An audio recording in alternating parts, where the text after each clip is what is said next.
নমস্কার বন্ধুরা, রাখি হোমমেডে আপনাদের স্বাগতম। আমি আজকে কাঁচা টমেটোমের রেসিপি নিয়ে চলে এসেছি। আমি আজকে বানাবো কাঁচা টমেটো দিয়ে আর মাছের ঝাল। কেমন ভাবে বানাবো সেই ভিডিওটা আপনারা দেখতে থাকুন। কাঁচা টমেটো দিয়ে আর মাছের ঝাল করার জন্য আমি এখানে 6 পিস আর মাছ নিয়ে নিয়েছি। আর মাছটাকে ভালো করে ধুয়ে পরিষ্কার করে নিয়েছি। পেঁয়াজ, আদা, রসুন আর কাঁচা লঙ্কা একসঙ্গে পেস্ট করে নিয়েছি। পরিমাণ মতন কাঁচা টমেটো কেটে নিয়েছি। নুন নিয়ে নিয়েছি পরিমাণ মতন, ধনে গুঁড়ো, জিরে গুঁড়ো, হলুদ, কাশ্মীরি লঙ্কা কালারের জন্য।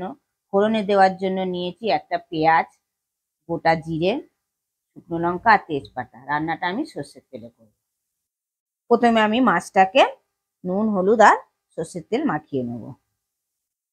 1 চামচ নুন দিলাম, হাফ চামচ হলুদ দিলাম।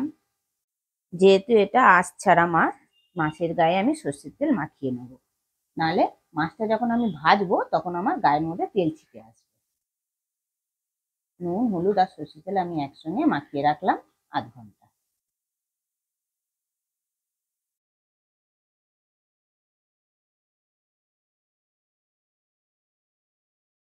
মূল রান্নায় ফিরে এলাম। গ্যাসটা জ্বালিয়ে দিয়ে কড়াটা বসিয়ে দিয়েছি।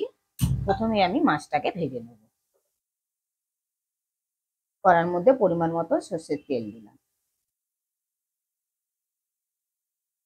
তেলটা গরম হয়ে গেছে, আমি একটা একটা করে মাছগুলোকে দিয়ে দেব।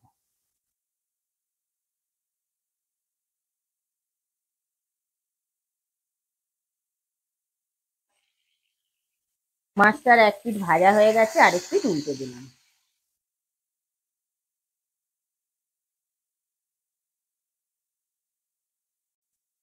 মাছগুলো ভাজা হয়ে গেছে, আমি তুলে নিলাম।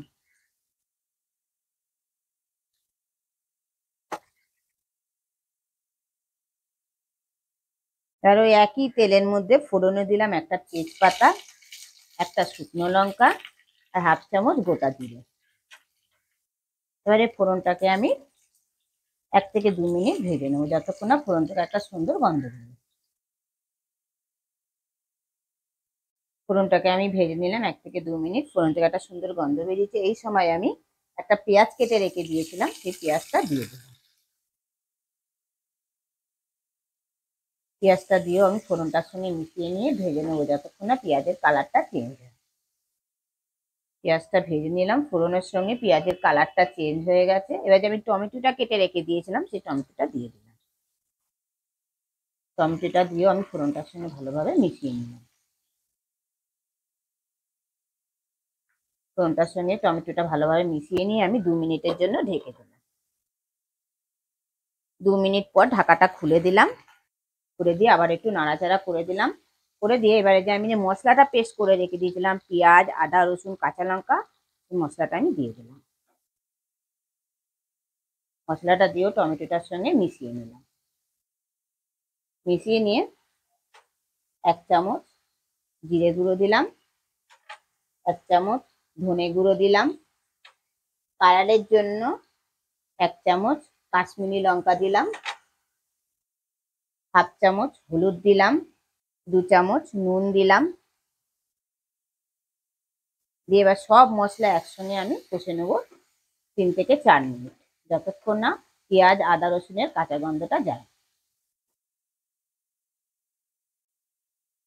মশলাটা কষার জন্য আমি যে মশলাটা যে বাটিটা ছিল, সেই বাটিটা দিয়ে আমি অল্প পরিমাণ জল অ্যাড করি।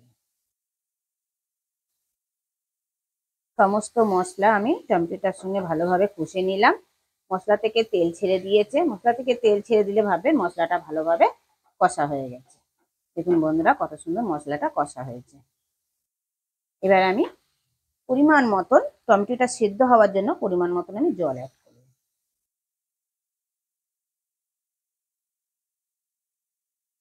জলটা দিয়ে আমি টমেটোটার সঙ্গে ভালোভাবে মিশিয়ে নিলাম। মিশিয়ে নিয়ে এবার আমি যে মাছগুলো ভেজে রেখে দিয়েছিলাম, সেই মাছগুলোকে দিয়ে দিলাম।